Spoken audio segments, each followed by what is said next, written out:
Even as a child, Victor Frankenstein felt like the world around him was too small for the questions burning inside his mind.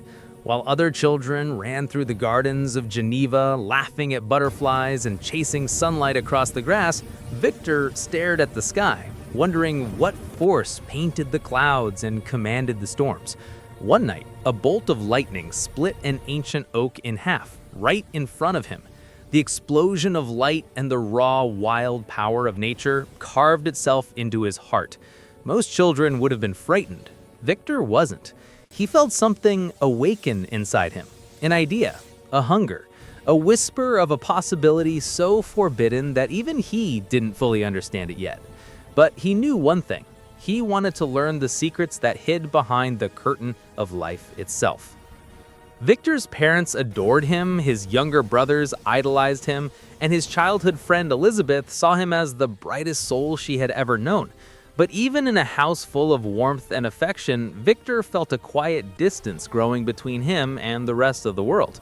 The tenderness of family comforted him, but it didn't feed the deeper craving inside him, the desire to uncover truths no one had dared to explore.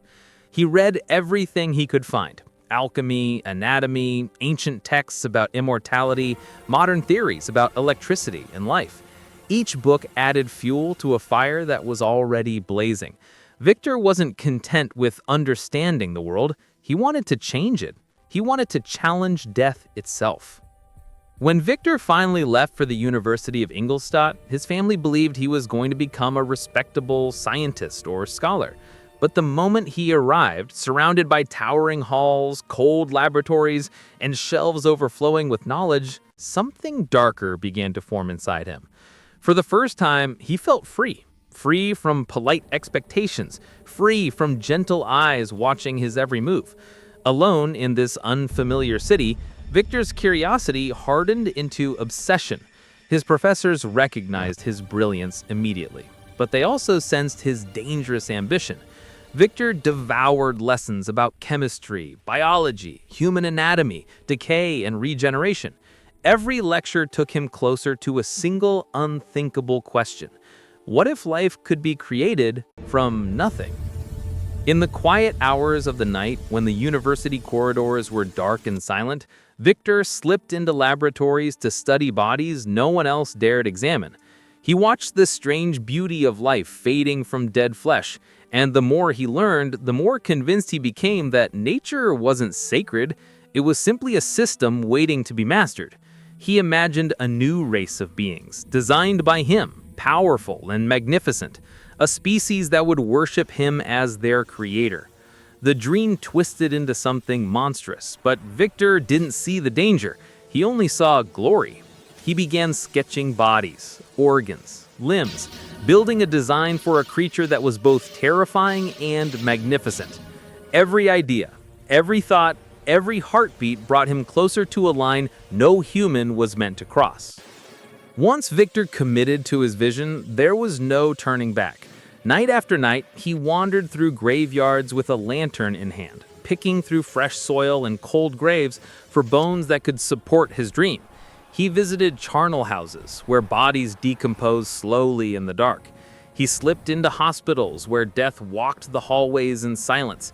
He collected arms, legs, veins, scraps of muscle, everything he needed to build a living form. As weeks passed, he withdrew from friends, sleep, food, and sanity. His world shrank into a dim laboratory lit by candles and the gleam of metal tools. His hands shook with exhaustion, but his eyes burned with feverish excitement. He wasn't creating a body. When the creature's body was finally assembled, Victor stood in the center of his dim laboratory, trembling with exhaustion and anticipation.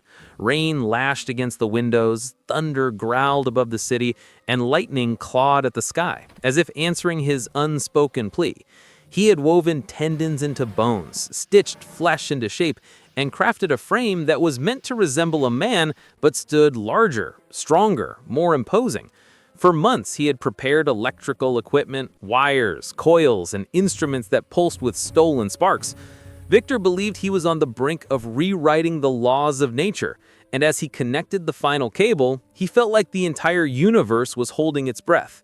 Then, as the clock struck 1, lightning tore through the sky and flooded the room with blinding white light. Victor pulled the lever. The body on the table convulsed. Fingers twitched. A chest rose with the first terrible breath of forced life. And Victor, the man who once dreamed of glory, felt only horror. The creature's eyelids fluttered open, revealing eyes that glistened like wet stones pulled from a riverbed. Alive, aware, desperate to understand the world it had been thrown into. Its enormous limbs shifted awkwardly as it tried to sit up, groaning with a sound that was nothing like a human voice, yet heartbreakingly full of confusion. Victor stumbled backward, unable to accept the truth of what he had done. The creature reached a trembling hand toward him, not in violence but in innocence, like a newborn searching for the one familiar presence in a terrifying world. But Victor saw a nightmare. Yellowed skin stretched over powerful muscles, sutures that hadn't fully healed, a face made of mismatched features he had stolen from the dead. The dream that once burned so brightly in his heart shriveled into a shadow. He ran from the room, leaving his creation alone, in the dark, abandoned in the first seconds of its existence. Silence filled the laboratory after Victor fled, broken only by the soft dripping of rainwater through a cracked window. The creature sat upright, feeling the strange rhythm of its new heart, the weight of its limbs, the coldness of the air against its exposed skin. Every sensation was unfamiliar and overwhelming.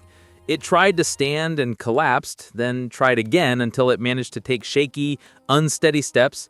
It looked around the room, confused by the instruments and the shapes it cast on the walls. The creature didn't understand why everyone feared it. It longed for warmth, for kindness, for a single voice that didn't tremble with terror. Nights were spent shivering in barns or huddled under trees. Days were spent studying the world like a rejected child forced to grow up alone. Despite its terrifying appearance, the creature observed humans with fascination, the way they talked, laughed, cried, cared for one another. It wanted those things too. It wanted connection, but every attempt to reach out was met with violence. Each rejection hardened something inside its enormous heart. Each shout of fear carved anger into its soul. And slowly, the innocent being Victor created began to transform into the monster Victor feared. One bitter evening, after days of wandering and hunger gnawing through its enormous body, the creature stumbled upon a small, lonely cabin nestled at the edge of a forest. Light flickered through a crack in the wall and laughter drifted softly outside. Too afraid to approach, the creature crouched behind a tree, watching the family inside. An old man, blind and unable to judge him by appearance, whose hands moved tenderly across a violin. A young man chopping wood with steady determination, and a girl quietly arranging bread on the table. The warmth of their togetherness was something the creature had never felt, but desperately longed to understand. Night after night, he returned to his hiding place. He learned their names, their habits, their joys and sorrows. He studied their language by listening carefully through the wooden panels. Over time, the warmth inside that cabin became the center of his fragile world, a place where he imagined he could someday belong if only they could look beyond his terrible appearance. For the first time since his creation, the creature felt something close to hope. It was fragile, trembling like a flame in the wind, but it was hope. Eventually, the day came when the creature could no longer stand living in the shadows.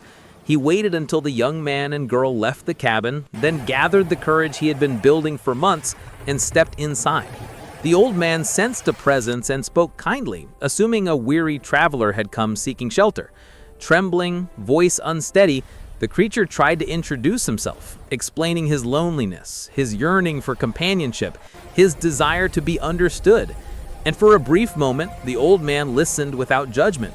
For a brief moment, the creature felt human. But fate was cruel. The door swung open, the young man returned and froze at the sight of the towering figure beside his father. Panic exploded. Fear took over. He grabbed a stick and beat the creature, shouting for the monster to leave. The girl screamed. The old man begged them to stop, but his voice drowned beneath the chaos. The creature fled into the forest, his heart breaking with each thunderous step. The one place he had allowed himself to dream of belonging had rejected him brutally, not because of who he was, but because of how he looked.